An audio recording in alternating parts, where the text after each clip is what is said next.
اتقوا الله الذي تساءلون به والأرحام إن الله كان عليكم رقيبا أما بعد فإن أصدق الحديث كتاب الله وخير الهدي هدي محمد صلى الله عليه وسلم وشر الأمور محدثاتها وكل محدثة بدعة وكل بدعة ضلالة وكل ضلالة في النار. Kaum muslimin dan muslimat rahimani wa rahimakumullah, kembali kita melanjutkan kajian kita di dalam Kitabut Tauhid. Kita sampai pada bab keempat dalam kitab ini, yaitu al-khauf minasyirk, takut terhadap syirik. Pada pertemuan yang lalu kita telah membahas ayat dari surah An-Nisa ayat 48 dan ayat 116, bahwasanya Allah Subhanahu wa taala tidak mengampuni dosa orang yang mensekutukannya, dosa orang yang berbuat syirik, dan Allah Subhanahu wa taala bisa mengampuni dosa di bawah kesyirikan bagi yang dikehendaki oleh Allah Subhanahu wa taala.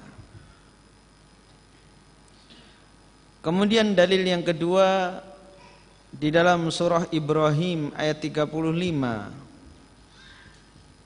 Allah Subhanahu wa taala menyebutkan doa Nabi Ibrahim alaihi salam, wajnubni wa baniya an na'budal asnam, dan jauhkanlah aku beserta anak cucuku dari menyembah berhala. Kita ketahui Nabi Ibrahim alaihi salam Abul Anbiya, penghulu para nabi. Ia yang mendakwahkan tauhid, yang menghancurkan berhala, yang membungkam Raja Namrud. Namun dengan demikian Nabi Ibrahim alaihi salam khawatir dirinya dan anak-anak keturunannya terjerumus dalam peribadatan kepada berhala. Padahal sifat Nabi Ibrahim di dalam surah An-Nahl ayat 120 yang sudah kita kaji, inna Ibrahim kana ummatan qanitan lillahi hanifa wa lam yakum minal musyrikin. Sesungguhnya Ibrahim adalah imam yang dapat dijadikan teladan, lagi patuh kepada Allah dan hanif, lurus, dan sekali-kali bukanlah ia termasuk orang yang mempersekutukan Allah.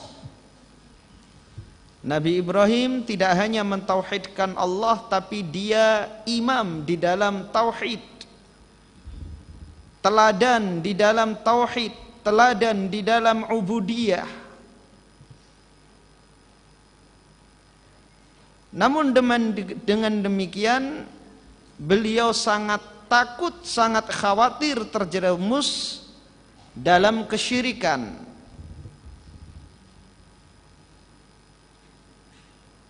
Orang yang selamat adalah orang yang takut,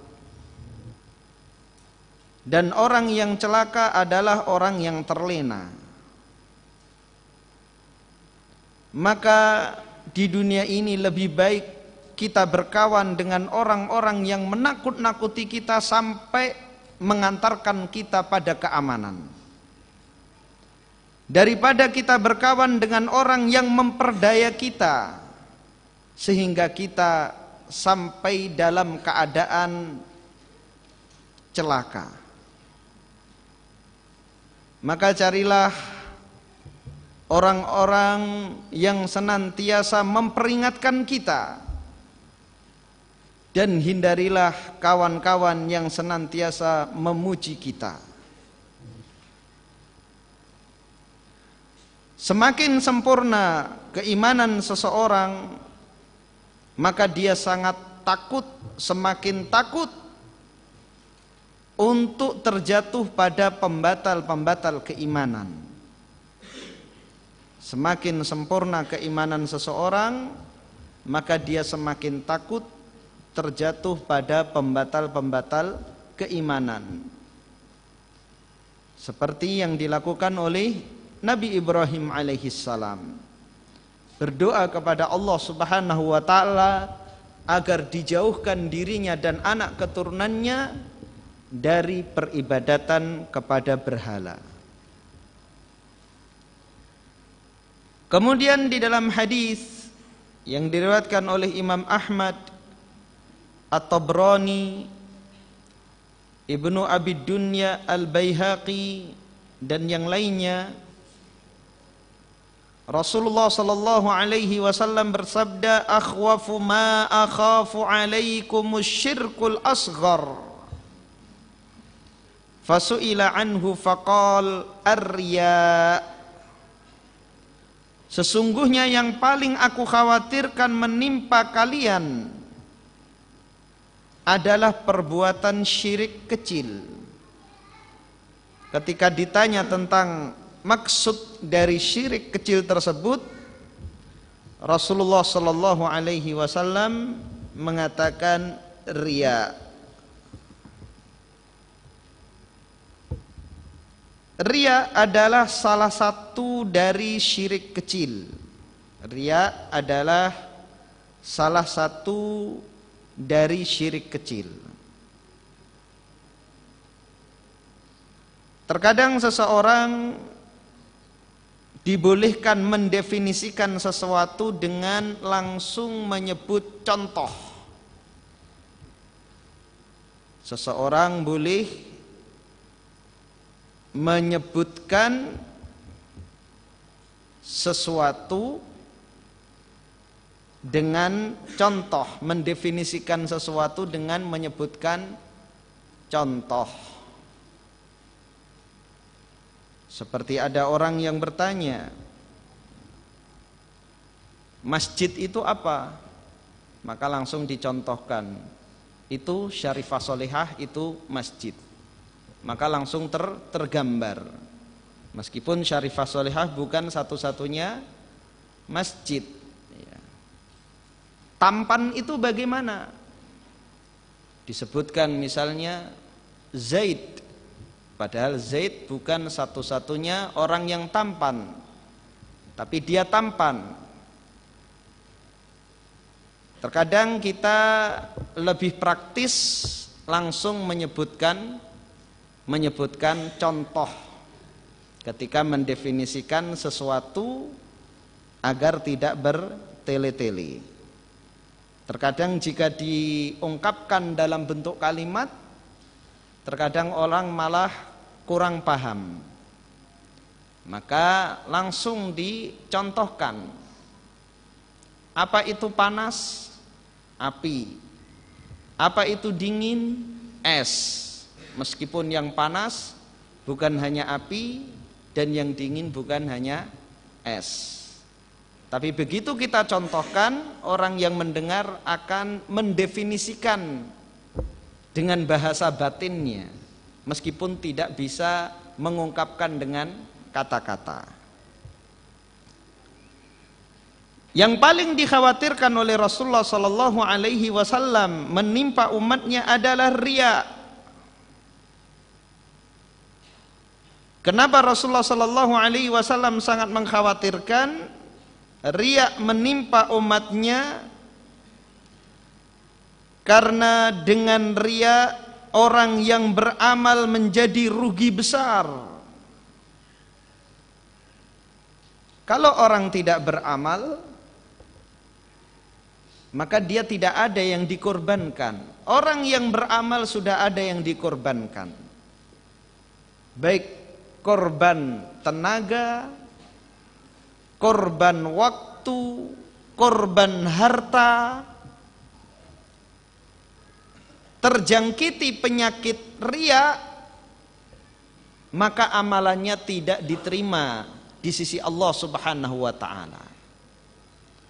Rugi waktu, rugi tenaga, rugi harta, bahkan nyawa dikorbankan bisa sia-sia jika pengorbanannya terjangkiti oleh riya. Apa itu riya? Ra'a yura'i, menampakkan amalan kepada manusia dengan maksud untuk mendapat pujian dari mereka.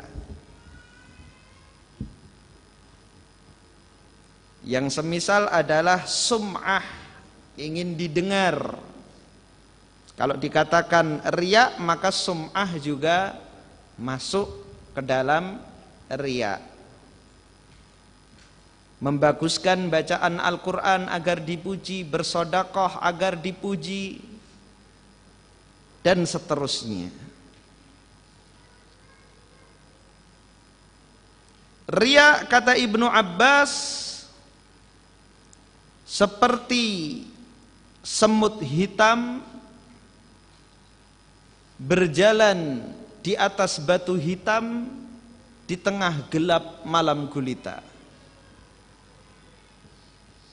Sangat samar.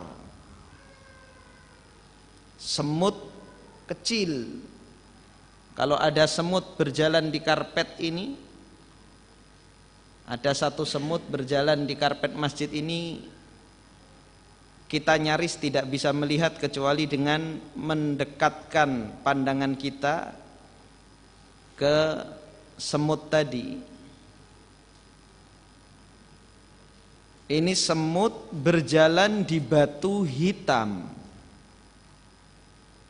di tengah malam gelap gulita.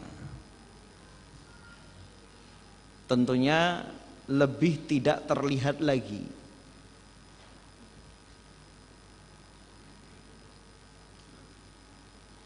Riya jika menjangkiti suatu amalan, maka amalan tersebut tidak diterima oleh Allah Subhanahu wa taala. Ini ada beberapa kondisi atau keadaan. Yang pertama, jika riya terjadi pada pangkal ibadah, artinya orang beramal pendorongnya adalah riya.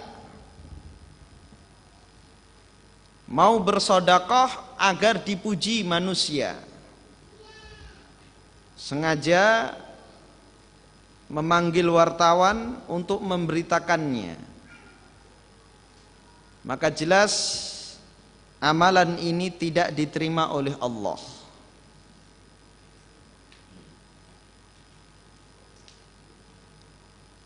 Keadaan yang kedua, jika riya menimpa seseorang ketika melakukan ibadah. Pada awalnya tidak. Pada awalnya ikhlas, namun di tengah-tengah ibadah dia melakukan riya.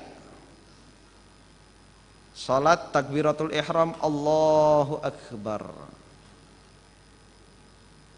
Ada calon mertua di sampingnya, dia sadar, tahu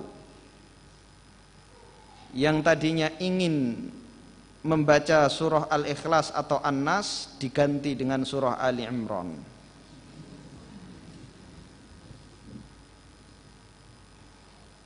Bagaimana hukum riya jika terjadi di tengah ibadah kita? Ini juga terjadi dalam dua keadaan. Yang pertama, jika ia memerangi riya tersebut, berusaha menghilangkannya, maka yang seperti ini tidak mengapa.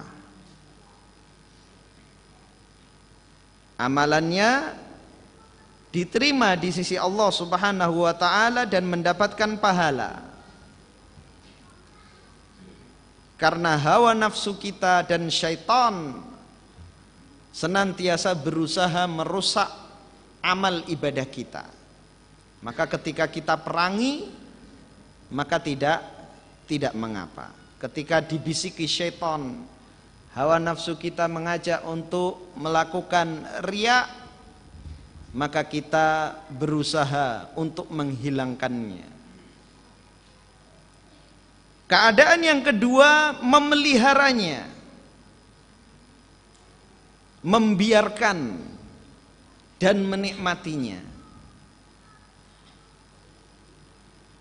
Dan ini terbagi menjadi dua keadaan juga. Yang pertama, jika ibadah tersebut merupakan satu kesatuan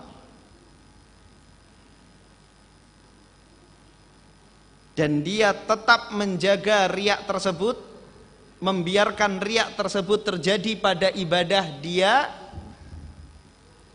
maka ibadahnya tidak mendapatkan pahala dari Allah Subhanahu wa ta'ala. Seperti salat, itu adalah satu kesatuan.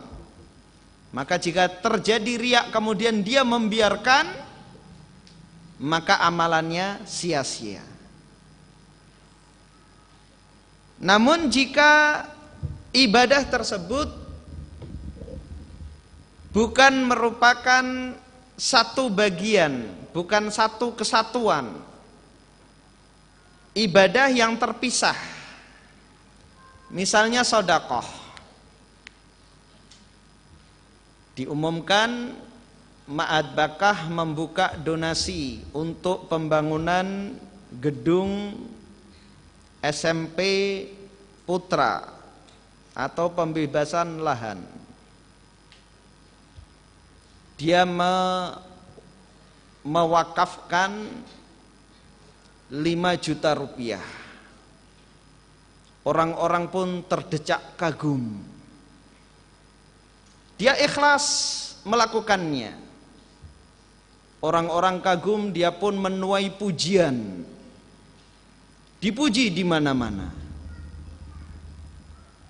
Kemudian dia mengatakan ternyata nyaman benar dipuji. Besoknya dia bawa 50 juta. Biar semakin heboh pujian dari manusia. Yang pertama, dia ikhlas mendapatkan pujian, amalannya diterima oleh Allah Subhanahu wa ta'ala karena dilandasi dengan keikhlasan. Adapun yang kedua, karena tujuannya untuk mendapatkan pujian, maka amalannya tidak mendapatkan pahala di sisi Allah Subhanahu wa ta'ala. Baik mendapatkan pujian ataupun tidak mendapatkan pujian. Jadi orang yang menginginkan amalannya mendapatkan pujian, baik mendapatkan pujian atau tidak mendapatkan pujian dari manusia, tetap tidak mendapatkan pahala. Sebaliknya, orang yang ikhlas dalam beramal, mendapatkan pujian ataupun tidak mendapatkan pujian dari manusia, dia mendapatkan pujian dan pahala dari Allah Subhanahu wa ta'ala. Ini keadaan-keadaan riya jika menimpa suatu amalan. Maka Rasulullah sallallahu alaihi wasallam sangat mengkhawatirkan riya ini menimpa kita. Jangan sampai usaha kita sia-sia karena riya menimpa amal ibadah kita.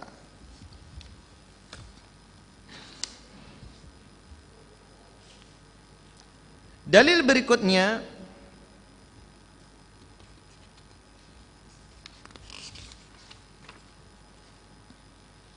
hadis yang diriwayatkan oleh Al-Imam Al-Bukhari dari Abdullah ibnu Mas'ud radhiyallahu an, bahwa Rasulullah sallallahu alaihi wasallam bersabda, "Man mata wa huwa yad'u min dunillahi niddan dakhalan nar." Barang siapa yang mati dalam keadaan menyembah sesembahan selain Allah, berdoa kepada selain Allah, niscaya ia masuk ke dalam neraka.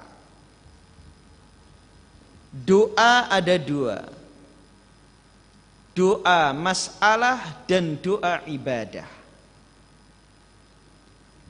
Doa masalah adalah kita meminta kepada Allah Subhanahu wa ta'ala dengan lisan kita, ya Allah, karuniakanlah kepadaku rizki, ya Allah, karuniakanlah kepadaku keturunan, ya Allah, karuniakanlah kepadaku jodoh, dan seterusnya. Ini adalah doa masalah. Yang kedua adalah doa ibadah, yaitu seluruh amal ibadah kita. Lisan kita tidak mengatakan minta, tapi pada dasarnya dengan amal ibadah tersebut kita meminta pahala dari Allah Subhanahu wa ta'ala. Salat kita,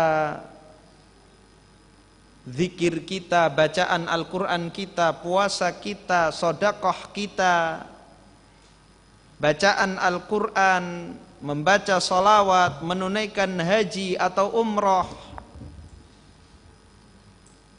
Dengan ibadah-ibadah tersebut kita memohon, meminta kepada Allah agar memberikan pahala kepada kita dan dihindarkan dari azab api neraka. Doa ibadah harus ditujukan kepada Allah Subhanahu wa ta'ala. Maka barang siapa sekali saja pernah mempersembahkan ibadah kepada selain Allah ketika hidup di dunia, dan dia belum bertobat dari dosa tersebut, maka ketika mati dia masuk neraka. Adapun doa masalah, diperbolehkan kita meminta kepada makhluk dengan 4 syarat. Jika 4 syarat ini terpenuhi, maka boleh kita meminta kepada sesama manusia, meskipun pada asalnya hukumnya makruh. Meminta itu hukumnya makruh. Yang lebih utama adalah kita meminta kepada Allah Subhanahu wa ta'ala. Namun diperbolehkan kita meminta kepada sesama manusia dengan 4 syarat. Yang pertama hayyun, yang kedua hadir, yang ketiga qadir, yang keempat sabab. Yang pertama hayyun, artinya hidup. Orang yang kita mintai itu masih hidup, bukan pergi ke kuburan mbah kita, mbah nyuwun nomor mbah. Ini tidak boleh. Syaratnya masih hidup. Kemudian yang kedua hadir. Hadir di hadapan kita atau semakna dengan hadir. Hadir di hadapan kita. Tidak boleh kita menyeru orang meskipun masih hidup tapi berada di Baghdad. Wahai Syekh Fulan, tolonglah kami. Ketika terjadi bencana, syekhnya berada di Baghdad, tidak ada di hadapan kita. Atau yang semakna dengan hadir. Di zaman sekarang banyak sarana komunikasi.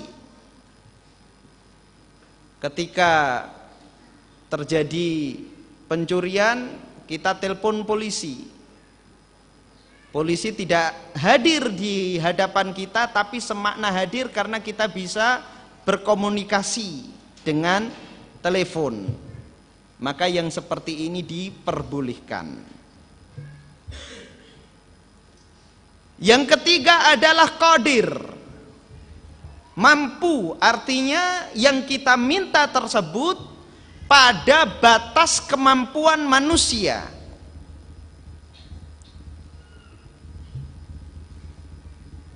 Sesuatu yang di luar batas kemampuan manusia, maka kita tidak boleh meminta kepada sesama manusia. Minta diturunkan hujan atau dihentikan hujan, maka memintanya harus kepada Allah, bukan kepada pawang hujan. Karena itu adalah kemampuan yang hanya dimiliki oleh Allah Subhanahu wa ta'ala. Jadi qadir, permintaan kita dalam batas kemampuan manusia, meskipun manusia yang kita mintai tolong saat itu tidak mampu, tapi yang kita minta dalam batas kemampuan manusia. Contohnya, kita terjatuh dari jembatan ke sungai, minta tolong pada ibu-ibu yang nyebrang jembatan di atas. Ibu tersebut tidak mampu karena tidak bisa renang. Maka yang seperti ini tidak terjatuh pada kesyirikan, karena yang kita minta adalah pada batas kemampuan manusia. Berbeda dengan meminta hujan, minta dihentikan hujan, minta dihentikan badai. Maka yang mampu hanya Allah Subhanahu wa ta'ala. Kemudian yang keempat adalah sabab. Yang kita minta sesuai dengan sebab syar'i maupun qadari. Artinya usaha yang dilakukan oleh orang yang kita mintai pertolongan tidak melanggar syariat, dan bentuk bantuannya bisa dibuktikan dengan pembuktian ilmiah. Artinya usaha tersebut bisa menghilangkan madarat atau mendatangkan manfaat. Semisal minta tolong ke dokter untuk menyembuhkan penyakit kita, kemudian disontek atau diinfus, dikasih obat, sebabnya nyata bahwa obat tersebut bisa menyembuhkan penyakit. Jika usaha tersebut menyelisihi syariat atau tidak bisa dipertanggungjawabkan, tidak terbukti secara qadari, artinya tidak bisa dibuktikan dengan pembuktian ilmiah bahwa cara tersebut bisa menyembuhkan, maka tidak boleh minta ke orang untuk disembuhkan penyakitnya kemudian dikasih gelang. Maka yang seperti ini tidak boleh, karena tidak bisa dibuktikan secara qadari bahwa gelang itu bisa menyembuhkan penyakit. Jadi 4 hal ini jika terpenuhi, maka boleh kita minta kepada sesama manusia. Yang pertama hayyun, orang yang kita mintai hidup. Kemudian yang kedua hadir di hadapan kita atau semakna dengan hadir. Kemudian yang ketiga qadir. Kemudian yang keempat sabab, usaha yang tidak menyelisihi syariat dan tidak menyelisihi takdir Allah Subhanahu wa ta'ala. Maka barang siapa yang pernah sekali saja meminta kepada selain Allah, kepada orang yang sudah mati atau orang yang tidak hadir di hadapan dia atau di luar batas kemampuan manusia atau menyelisihi sebab syar'i dan qadari, maka dia telah berbuat syirik. Dan jika dia tidak taubat, mati dalam keadaan membawa dosa tersebut, maka ia masuk neraka.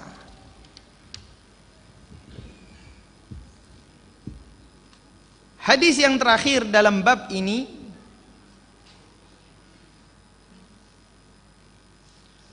hadis yang diriwayatkan oleh Imam Muslim dari sahabat Jabir radhiyallahu an, bahwa Rasulullah sallallahu alaihi wasallam bersabda, "Man laqiyallaha la yusyriku bihi syai'a dakhalal jannah wa man laqiyahu yusyriku bihi syai'a dakhalan nar."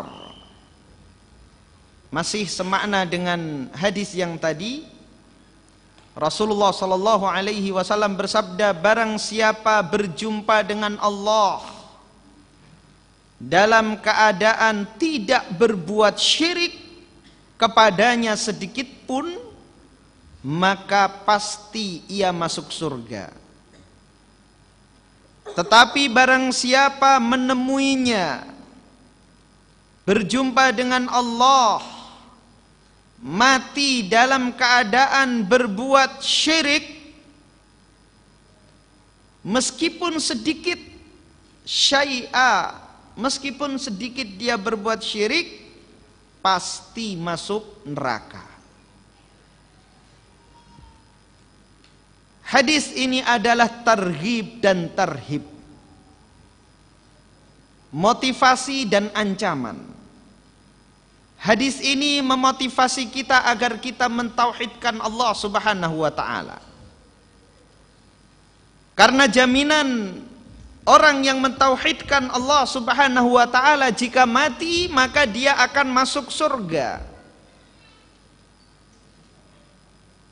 Dan ancaman, barang siapa yang mati dalam keadaan mensekutukan Allah, maka dia masuk neraka. Dan alam barzakh, meskipun dia bukan hari kiamat, namun hukumnya adalah hukum kiamat. Keadaan-keadaan hari kiamat telah berlaku di alam barzakh atau di alam kubur. Seorang ketika mati, dia sudah tidak bisa beramal lagi, tinggallah dia menuai,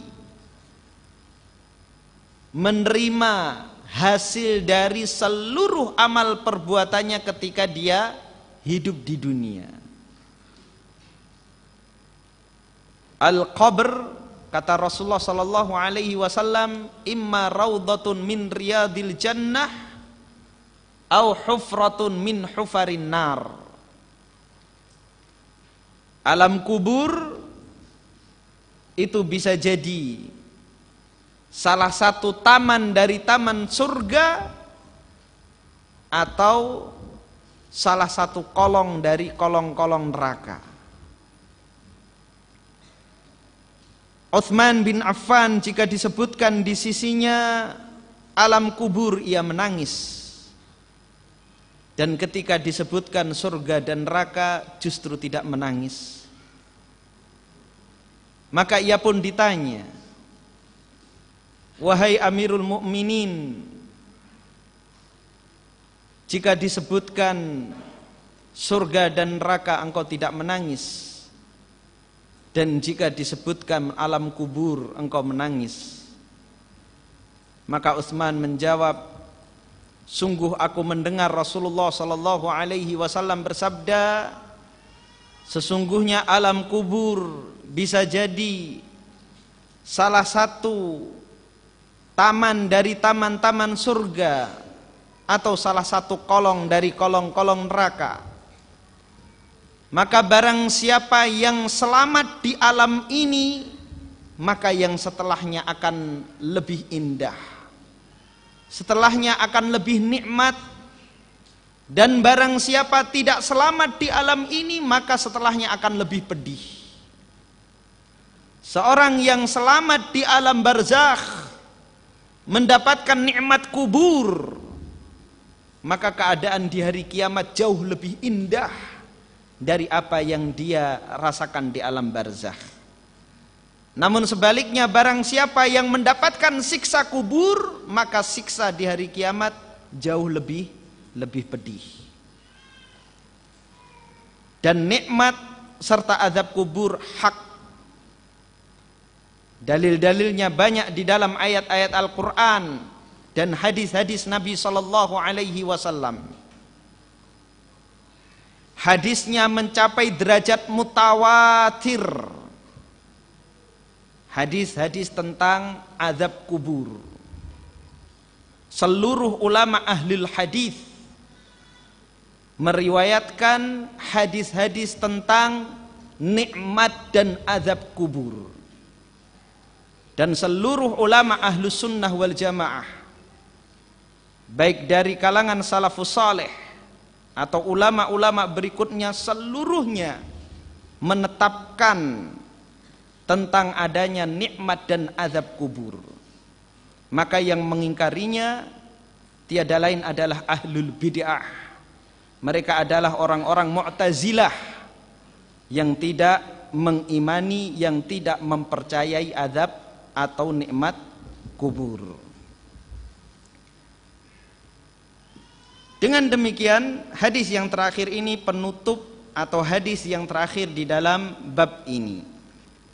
Kemudian setelahnya, bab berikutnya, babud du'a ila syahadati alla ilaha illallah.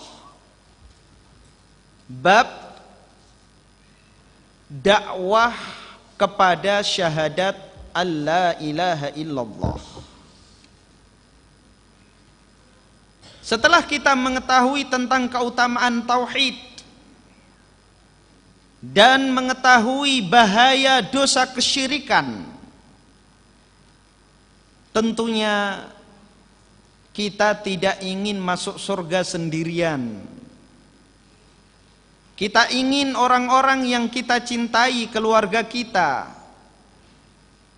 kerabat kita, masyarakat kita juga mendapatkan keutamaan ini, keutamaan tauhid, dan kita tidak rela, kita kasihan jika orang-orang yang kita cintai, keluarga kita, kerabat kita, sahabat kita, masyarakat kita mati dalam keadaan membawa dosa kesyirikan. Maka dari itu penting kita berdakwah, mengajak orang-orang yang kita cintai untuk mengenal tauhid, mengajak mereka untuk beribadah hanya kepada Allah, dan menghindarkan mereka dari peribadatan kepada selain Allah Subhanahu wa ta'ala. Berdakwah kepada tauhid adalah misi setiap nabi dan rasul dan pengikut para nabi dan para rasul. Di dalam surah Yusuf ayat 108, Allah Subhanahu wa ta'ala berfirman, "Qul hadhihi sabili ad'u ilallah." Katakanlah wahai Muhammad, inilah jalanku yang mana aku berdakwah mengajak kepada Allah ala basiratin, di atas ilmu, ana wa manittaba'ani, di atas jalan ini aku dan orang-orang yang mengikutiku, wa subhanallah wa ma ana minal musyrikin, dan maha suci Allah dan aku bukan termasuk golongan orang-orang musyrik. Makna dari ayat yang mulia ini, Allah Subhanahu wa taala memerintahkan kepada Nabi kita Muhammad sallallahu alaihi wasallam untuk menunjukkan jalannya kepada umatnya. Silahkan azan.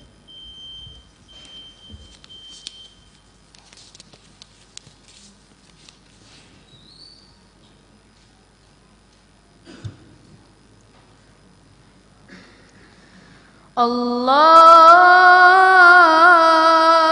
Akbar, Allahu Akbar, Allahu Akbar, Allahu Akbar.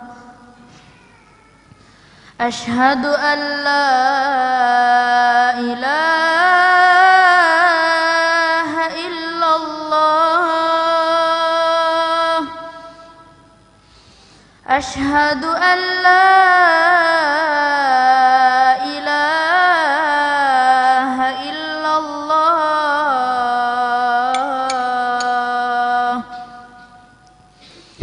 asyhadu anna Muhammadar Rasulullah, asyhadu anna Muhammadar Rasulullah. Hayya 'alas salah,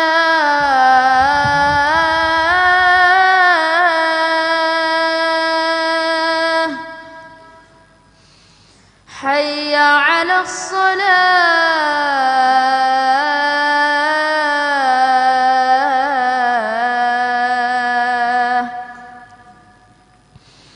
hayya 'alal falah,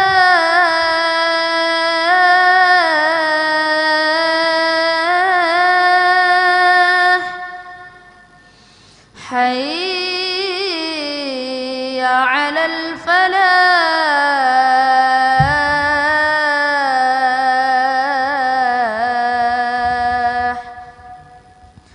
Allahu Akbar, Allahu Akbar. La ilaha illallah.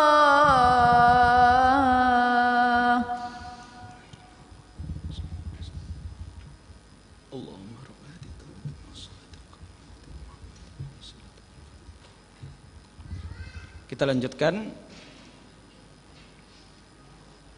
Jadi jalan Nabi adalah berdakwah, mengajak kepada Allah, bukan mengajak kepada kelompok atau golongan. Hanya mengajak kepada Allah, agar manusia beribadah kepada Allah Subhanahu wa taala, bukan untuk fanatik kepada golongan tertentu. Ala basirah, dan dakwah tersebut dibina di atas basirah, bukan hanya sekedar berdakwah. Apa itu basirah? Basirah ada tiga. Yang pertama adalah al-ilmu syar'i. Seorang yang berdakwah harus memahami ilmu syariat, memahami apa yang dia dakwahkan berdasarkan dalil-dalil dari Al-Quran dan hadis-hadis Nabi Sallallahu Alaihi Wasallam, berdasarkan pemahaman para sahabat. Kemudian yang kedua, makna basirah adalah ia memahami kondisi mad'u, kondisi masyarakat yang ia dakwahi. Kemudian yang ketiga, ia mengetahui cara untuk mendakwahi masyarakat tersebut. Artinya dia mengetahui bagaimana memahamkan apa yang dia sampaikan. Meskipun masyarakatnya belum bisa menerima, tapi dia sudah berusaha menggunakan bahasa yang bisa dipahami oleh masyarakat yang ia dakwahi. Maka tiga syarat ini harus terpenuhi pada diri seorang dai. Dai harus memiliki ilmu syar'i jelas, memahami kondisi masyarakat yang ia dakwahi. Kemudian yang ketiga, menggunakan bahasa yang bisa dipahami oleh masyarakat tersebut. Wallahu ta'ala a'lam bissawab.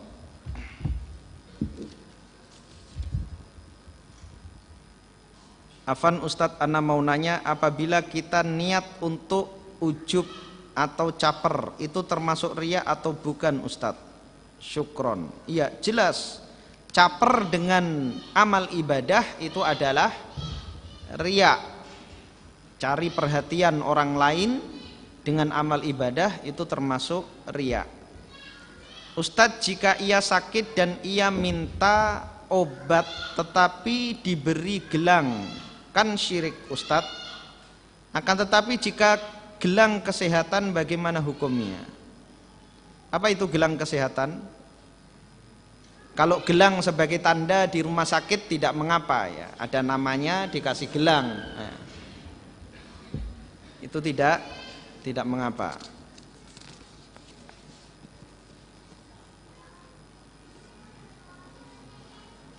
Apakah kita di alam barzakh yang merasakan kenikmatan dan azab cuma roh atau jasad dan roh sama-sama mendapatkan kenikmatan? Dua-duanya, roh dan jasad merasakan nikmat ataupun azab kubur. Tentunya ini adalah hal yang gaib, yang mengetahui hanyalah Allah Subhanahu wa ta'ala dan orang yang sedang mendapatkan nikmat atau azab kubur. Demikian yang bisa kami sampaikan pada kesempatan malam hari ini.